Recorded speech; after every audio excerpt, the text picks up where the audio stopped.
harsh measures working to control the country's emerging virus outbreaks. Residents reportedly sealed inside their homes. That's if they don't comply with harsh pandemic restrictions. The gate of a neighborhood is welded shut soon after a confirmed virus case was discovered there. Residents living in some city high-rises heard cries for help. Besides lockdown orders, the Swiss government calls out Beijing. That's after Chinese media quoted a Swiss scientist who blamed the U.S. for the pandemic. But a background check revealed the person doesn't seem to exist. And a Chinese court sentences a Canadian citizen to 11 years in prison. But Canada's Prime Minister calls it unacceptable. Welcome to China in Focus. I'm Tiffany Meyer. A new wave of the CCP virus is hitting a dozen Chinese provinces. At the same time, more videos are circulating online showing the authorities' extreme control measures, such as sealing residents inside their homes if they don't comply.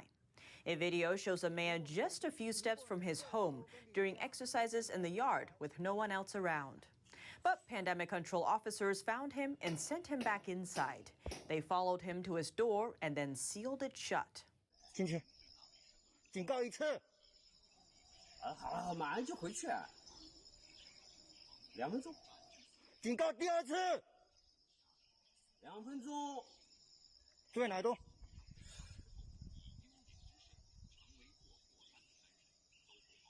不要后悔哈。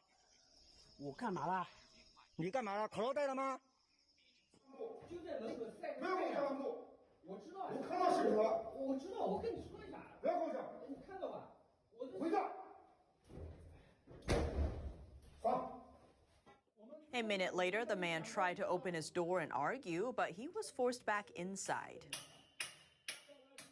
Another video shows a group chat. Someone in quarantine at home complained that their door would be sealed without warning if the pandemic control staff found that the residents opened the doors up to 3 times a day. They can't even dump their garbage. The person says the garbage sits inside and stinks. Reports of similarly harsh virus prevention measures are also coming in from the city of Wuhan. An entrance to one neighborhood was welded shut in an attempt to halt virus spread. 把门焊死，焊死出不去了。 The entrance was sealed on Sunday after one person there had reportedly tested positive for the CCP virus, or the Chinese Communist Party virus known as COVID-19. The Epoch Times reached out to the local police station in charge of the area. The station informed the newspaper that 2 small gates in the neighborhood are still passable, and added that officers didn't know how long the area would stay closed. Many are taking issue with the city's strict measures. One netizen commented online, writing, "What if a resident there is ill and needs an ambulance?" Another one questioned the Chinese regime's methods, noting they would rather kill a group of people in order to control the epidemic. The people are currently starving, dying of illness and flooding, but some people simply can't see it. Wuhan was the original epicenter of the pandemic in China when the virus first broke out last year. This year, the communist regime is embracing the same harsh measures used last year, including locking people in their homes and pausing standard movement and activities. According to official reports, China saw over 100 new virus cases on Tuesday. Around half of them occurred in Jiangsu province. As outbreaks continue to spring up, authorities' draconian prevention tactics have also found their way into the province. In one district in Yangzhou City, authorities sealed entrances to entire residential high-rises. The move aims to block virus spread, but also traps residents inside. Videos posted online show residents crying for help inside a building. Locked in, they're unable to leave to buy food, and food deliverers also can't get inside. A similar situation was spotted in central China's Zhengzhou city. There, people were heard yelling, "Save us!"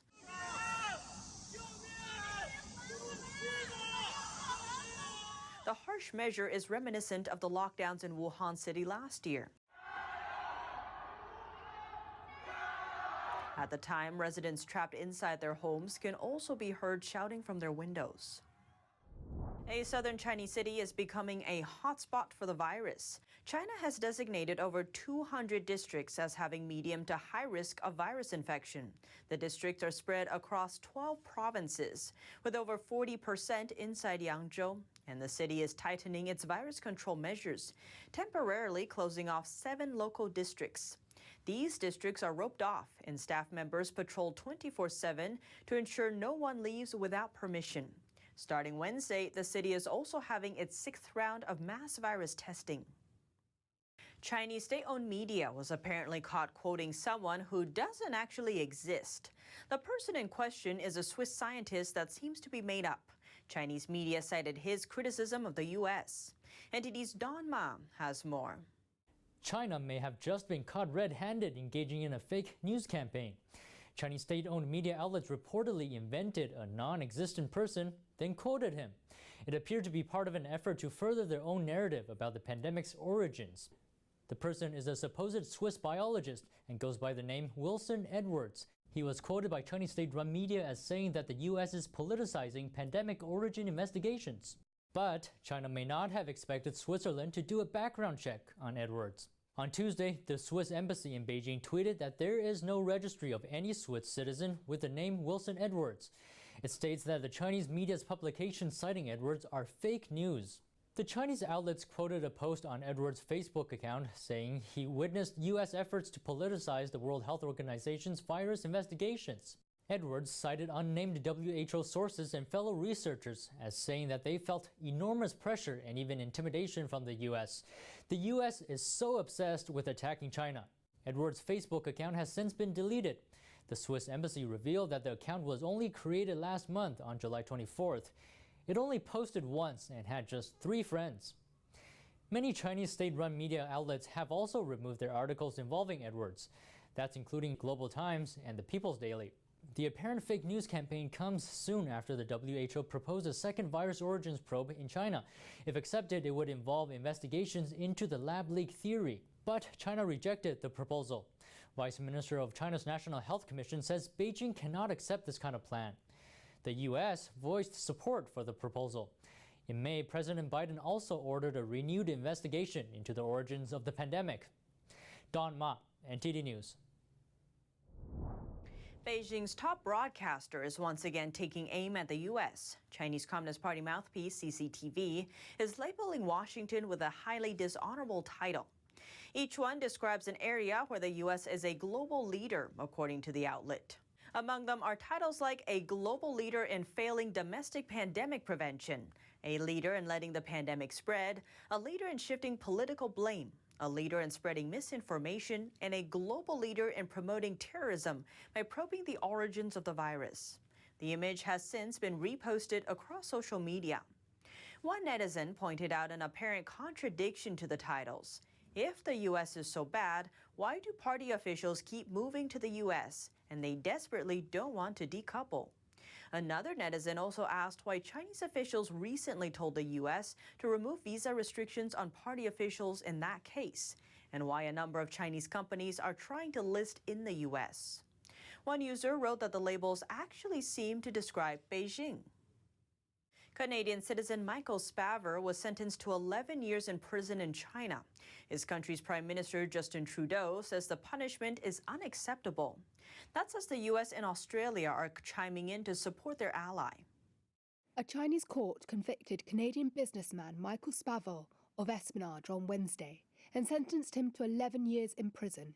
Canadian Prime Minister Justin Trudeau called the sentencing absolutely unacceptable and unjust, adding that the trial did not satisfy even the minimum standards required by international law.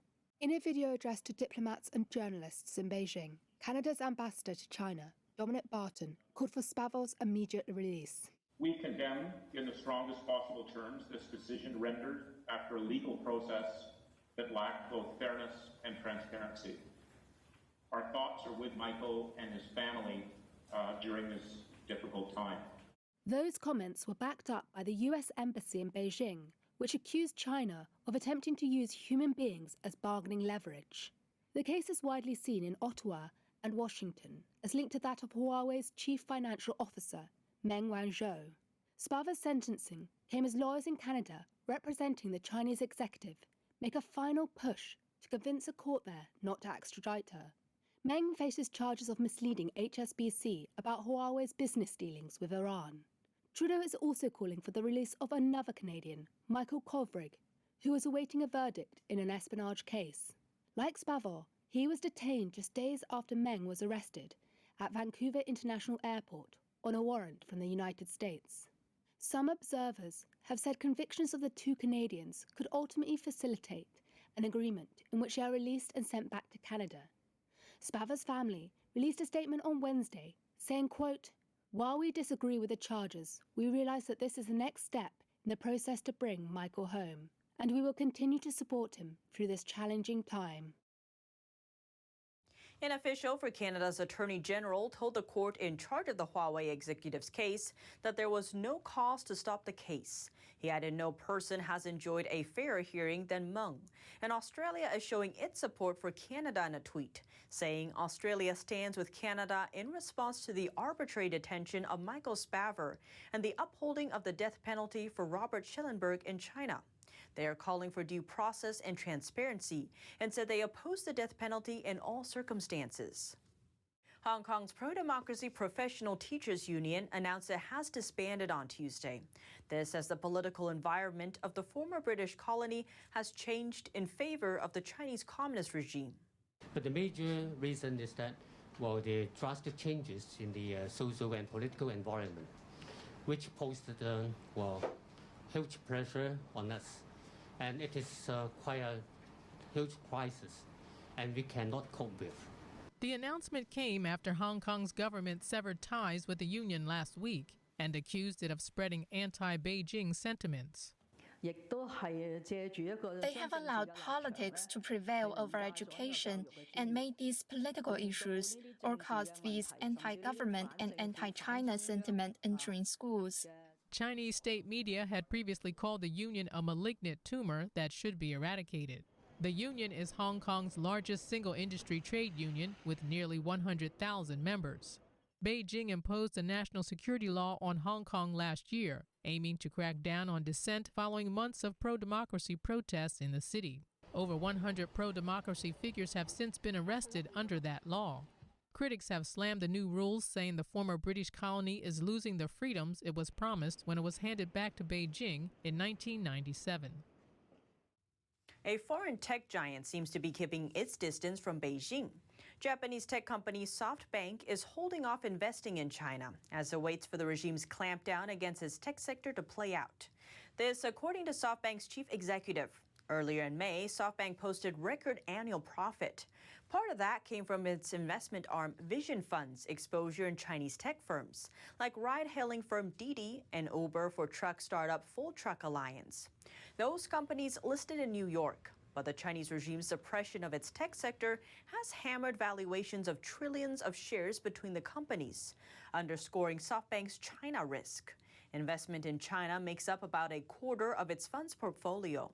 The group is also seeking to cut dependence on its largest asset, a stake in Chinese online shopping giant Alibaba. SoftBank shares have slipped a third from its two-decade highs in March.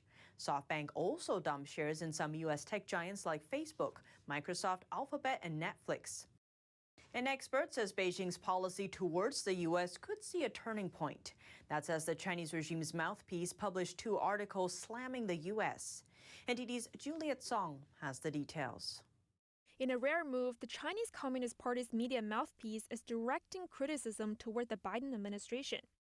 The outlet called Xinhua is the Chinese regime's official press agency. And for 2 days in a row, it's published 2 articles slamming the United States. One article blames the Biden administration for following Trump's sanctions on Hong Kong, calling the penalties wrong acts. In the second article, Xinhua took aim at America's alliance system. It alleges the system has committed 7 sins, including lying, theft, and violence. It accuses the U.S. and its allies of inciting violence and robbing other countries of their resources. A China affairs analyst says the move could signal a turning point in Beijing's foreign policy. Because articles like these come from Beijing's official mouthpiece, to some extent, it means some of China's U.S. policy could be seeing substantial changes. He says with the two countries' economies so closely intertwined, any policy change from China could impact many Americans' lives or their living environments. One example is Beijing's recent clampdown on its tech companies. In one case, authorities removed rideshare company Didi from app stores after it listed in the U.S. stock market. Beijing's actions have sparked fear in the market and sent share prices plummeting for Chinese giants listed in the U.S. Developer Tencent and internet giant Baidu are among them. So far, American investors have lost hundreds of billions of dollars. Tang says a change in Beijing's foreign policy impacts more than just America. U.S.-China relations are the key to whether we can have a stable international order. If there are any major changes between U.S.-China relations, or one of the two parties changes its course on its foreign policy, the impact that brings isn't limited to just the two countries. Xinhua's articles come as U.S. and China relations continue along a downward spiral.